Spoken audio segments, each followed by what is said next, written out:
our learnings that we gained from Warrior Women will help us become role models to little girls like this. So that's the whole goal of this whole thing, right? So with that said, I think we're ready to get started. We're gonna start with a little opening meditation, and then we're gonna dive up into those bags, okay? Opening up the bottle. So go ahead and open up your little bottle, and then I want you to place some of the oil on the palm of your hand. And then grab onto your right wrist, pulling it up and over to the left. Bring your hands to the sky. Wherever you are, I want you to bring all of the good energy into your heart center, committing to the intention of confidence and empowerment and support. We shall begin. You guys ready? All right, it's time to open up your berries bag and see a special Warrior Women's book. That is our gift to you. This is a long time in the making, so I hope you guys enjoy this gift. So I'm gonna walk you through this whole book, okay? It is a program, a 28-day program to help you find your strongest self through food, fitness, and then friendship. So the goal is once you get all of this learning, you're gonna pair up after this. We're gonna begin a Warrior Woman June movement, okay? I just wanna kind of define what it means to be a Warrior Woman, because like I said, I've been using this term for a long time. Has nothing to do with the speed. It has nothing to do with the weights that you grab in class. It's all to do with the dedication, how you pick yourself back up. And support each other and succeed. And so I started test casing that. And so some of those partners are here today. And then I have them do this self-evaluation that I'm gonna have you guys do every week.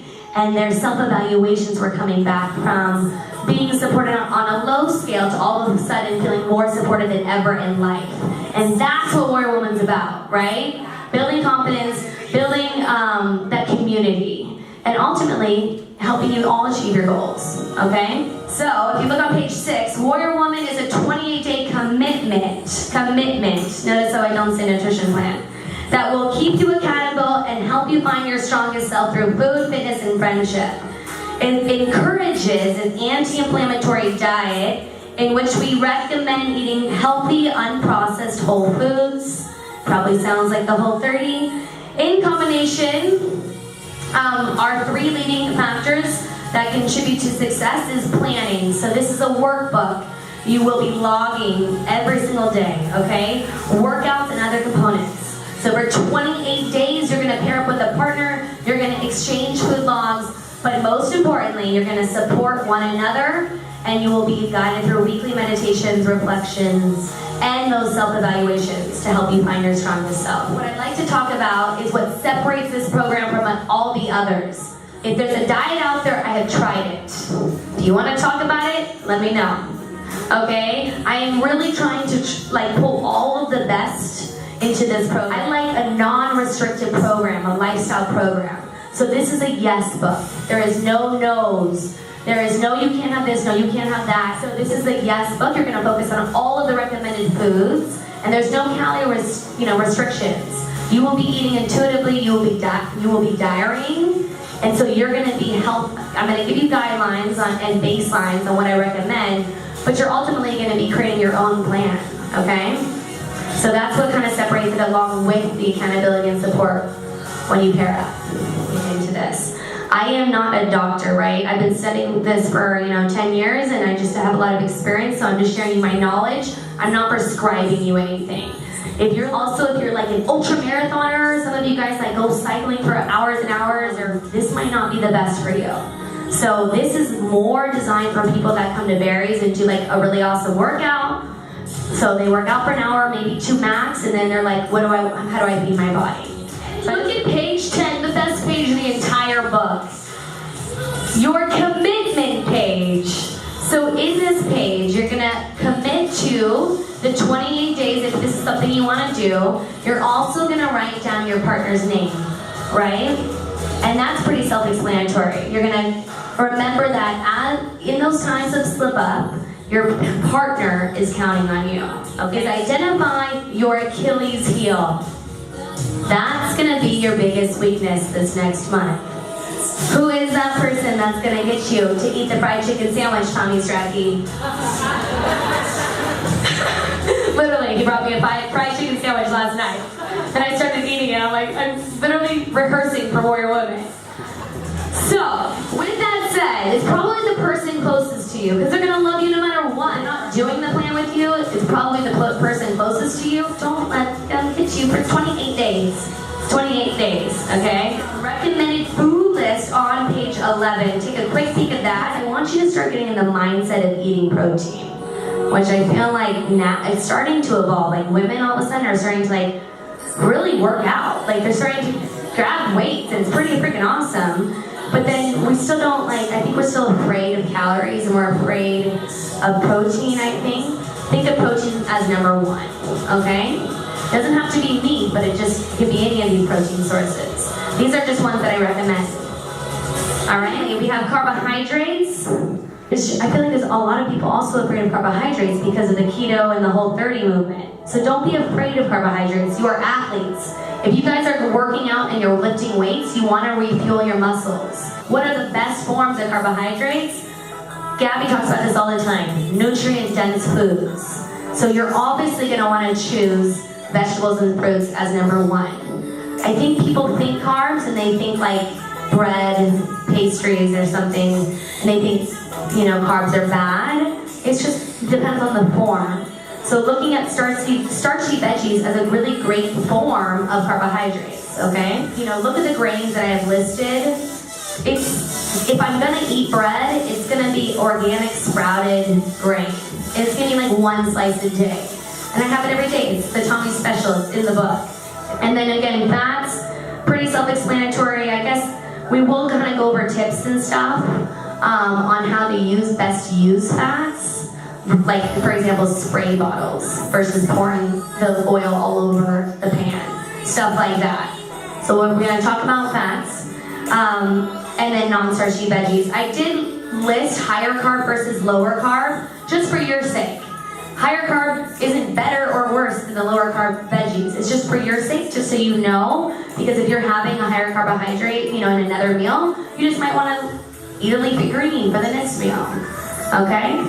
At the back, when it comes to condiments and creamers, we recommend have less than 4 grams of added sugar per tablespoon, okay? So the Whole30 always works for people the first time around they do it, probably because they're cutting out the sugar in their diet.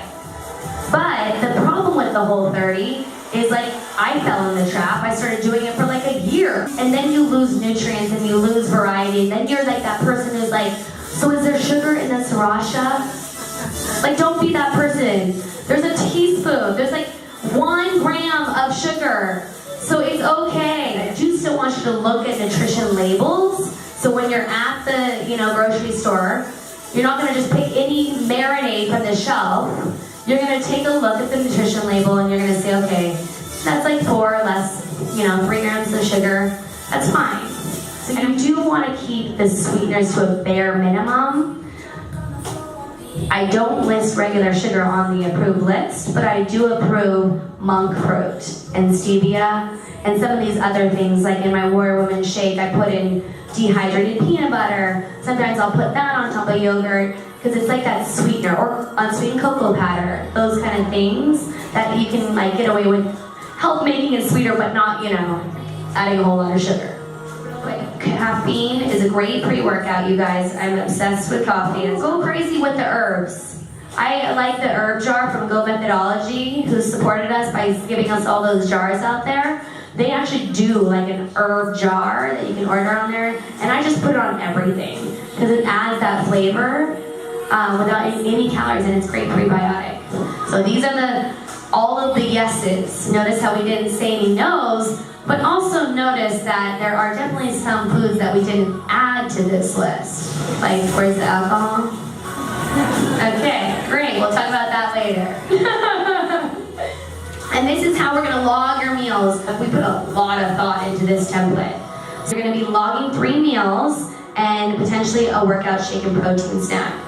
Check out page 25 right now just to kind of see a sample of what that log will look like. And I want you to look at the left side, okay? So you see how it says meal 1, meal 2, meal 3? They're not the same. So meal 1, you're gonna plug in a protein, you're gonna plug in a carbohydrate, and maybe a vegetable and a fat. And then meal 1 looks different than meal 2. Meal 2 is a protein, a non-starchy veggie, and then a fat. Okay, so why are these a little bit different? Because something I've learned, and I've learned this from working with Mika over here. She's been my coach. Is how to pair foods. It's always great to pair a protein and a carbohydrate. You're working out, you tear down the muscle, now you want to refuel that muscle, you want to refeed your body right away. Well, the carbohydrate is going to help it like transport the protein into your body. So protein and carbs are going to be that quick fuel. So that's good combination, protein, carbs. Protein, fat, good, copy. Carb, protein, good, copy. Now what do you not want to do? Carb and fat. So think cookie. Carb, sugar, fat, bad. But why is it bad? It's not bad. It's just, it's not bad, but carbohydrates are a quick energy source, right? So you're going to use the carb, but then you also have the fat. So you're probably just going to use the fat for fat, right? So that's why we use this template. It's not super stringent. Even if you didn't follow this template to the T, you're still going to see results because all of a sudden you're planning healthy meals in your day. This is just an idea, okay? It's just to kind of help you be like, oh, well, I had a carbohydrate in my meal 1, so maybe I don't need it in meal 2 and 3. Instead, I'll save that extra carbohydrate for post-workout, in my post-workout shake. The order in which you consume meal 1, 2, 3 doesn't matter. It depends on your own lifestyle. If you want to have meal 1 for dinner and like save your carbs per night, it's up to you. This is just recommendation. Flip over to 26 and you'll see the post-workout shake. 30 minutes after your workout to refuel your muscle. Tommy, what's your tagline? Drop the weight, pick up the shake. And I was very resistant on that for a long time. Because I'm like, I don't know. I think it's like a girl thing. We're like afraid, I think. And I think we think like, okay, less calories, we're just gonna starve, and then we're just gonna like work out more. I mean, that's like, and then we'll get skinny. And like, honestly, you guys, that's not the word. That's not the rationale. We feed our bodies right after our workout because we just tore our muscle down. So let's put in that protein and carbs within that 30-minute window. I did a personal test for the month of February. I was like, all right, Erica, I'm gonna do a body spec test at the end of January and a body spec test at the end of February, so 1 month, and I'm just gonna test this out of myself and see if my body composition changes. And I gained 5 pounds of muscle and lost 3.5% body fat. And I think, was it the supplement versus the food? Maybe not, but I think what it was that I realized I'm a social being. Right after my workout, even if I pack a whole meal, there's no way within 30 minutes I'm like eating my meal. There's no way. I'm talking to all you guys. You guys like to talk to me after class a lot. So in a blender bottle, my protein powder, and I have the best protein powder that you can imagine. It's in the Warrior Woman shakes at Barry's now. It is sourced from Ireland, grass-fed dairy farmers in Ireland, because there's a whole thing. I read this crazy Consumer Reports article that told me my favorite protein powder ever was ranked #1 worst protein that I'd been consuming for years. You guys probably know Garden of Life. This Consumer Reports article detected heaviest metals in that. Apparently the pea protein or whatever it is in the plant protein binds to heavy metals, which is why it's kind of sometimes unsafe to consume when you're pregnant. And then I'm like, well, shoot, okay. Also, the vegan proteins sometimes bind to BPA in the plastic. So for that article, they said that whey or egg white protein was better. For that big difference between whey isolate, whey concentrate, and then of course the egg protein, right? So let me kind of clear up that so that you guys can just start to understand when you're at the store and you're buying the protein. Whey concentrate is like the cheap version. To be a whey isolate, it has to be 95% lactose free, virtually lactose free. So you want the isolate. It's going to be the fastest fuel for your muscle. So if you're trying to gain muscle, which I think all of you kind of are, even if you're just trying to gain muscle just to increase your metabolism, you want a quick acting protein. So how much protein should I consume? I'm talking a lot about protein. So the dietary guidelines of Americans recommend protein of 10 to 35% of total day calories. 10 to 35%. These are average Americans who don't work out like us. So you're gonna need some more protein if you're an athlete. So then I started really getting into the book Roar, thanks to Becca Simon over here. She sent me this book Roar. If you are really interested in how to train for athletes, for female athletes, this woman, Stacey Sims, who's a PhD, wrote all about, it's amazing. And so she's like, let's be real. We need a little bit more than that. Many fitness nutrition specialists recommend that heavy exercises, of course, without medical conditions, because if you might have Crohn's disease, you're not going to want a protein diet. Okay, so this is all without medical conditions. Have between 1 to 1.2 grams of protein per body weight. Okay, so you can do the math real simple. You know your body weight, just times it by 1, maybe 1.2 if you're, a berries person, or trying to gain some muscle. To give you kind of a big average baseline, if you are someone who wants to really kind of get into macros and start tracking and stuff, average baseline for women is usually 110 grams to 150 grams of protein a day.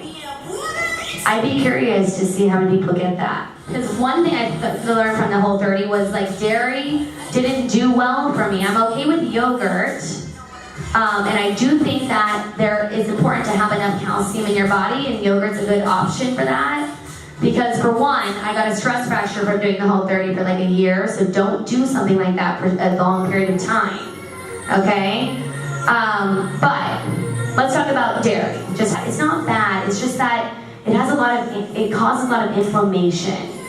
And it's because of what we feed our cows in America. So if you've noticed, you have issues with dairy here, and then you go to Europe and you're drinking a latte and it's the best day of your life. It's because it's a different form of casein. They're actually fed to that. If you're not doing a workout, do you need a protein powder? No. On my off days, I don't need it.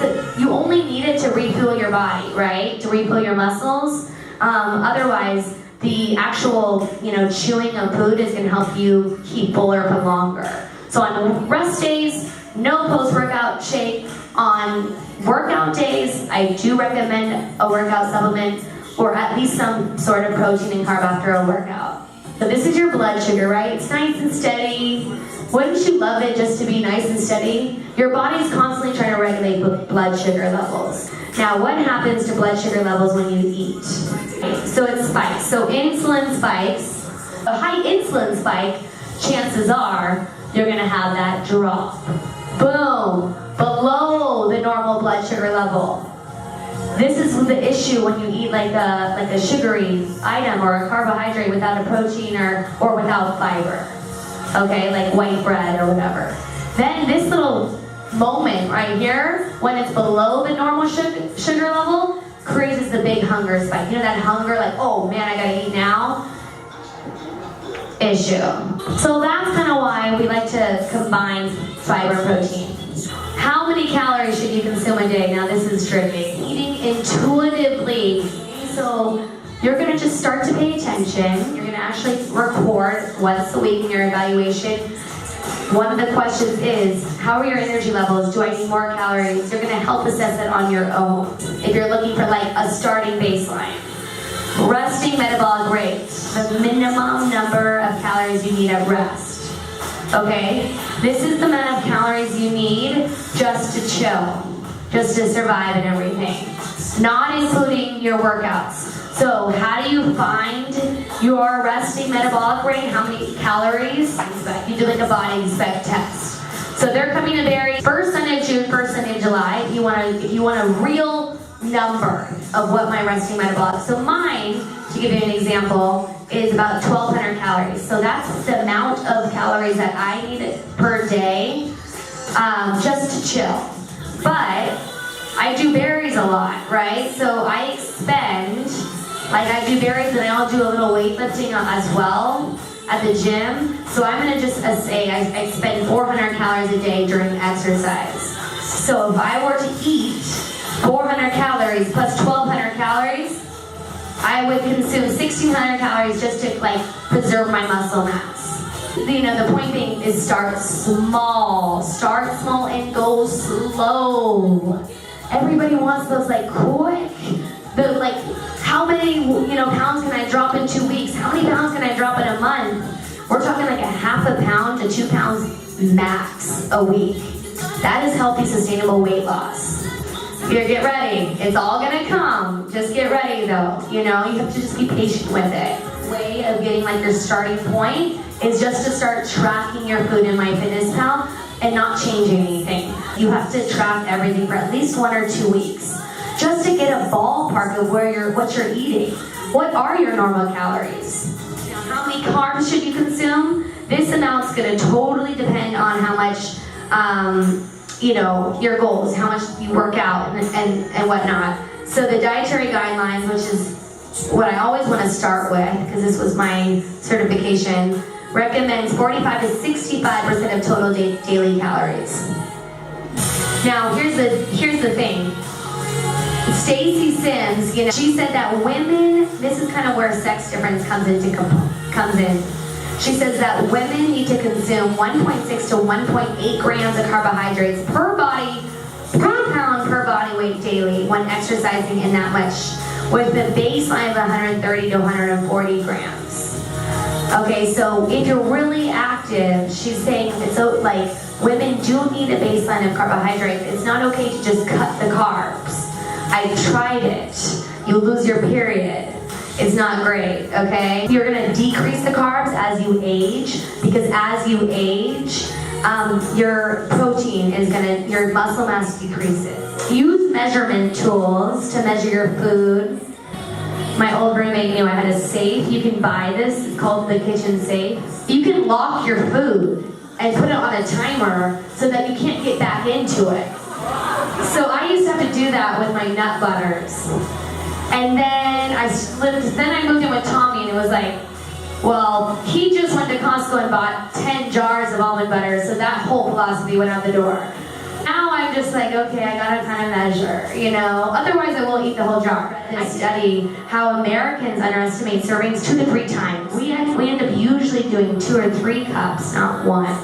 So that's why I recommend those measuring tools, And then pack your food cooler, because I don't leave my house or go anywhere without my food cooler. The Arctic Zone bags, if you want one cute, like mine's really cute, they have different compartments.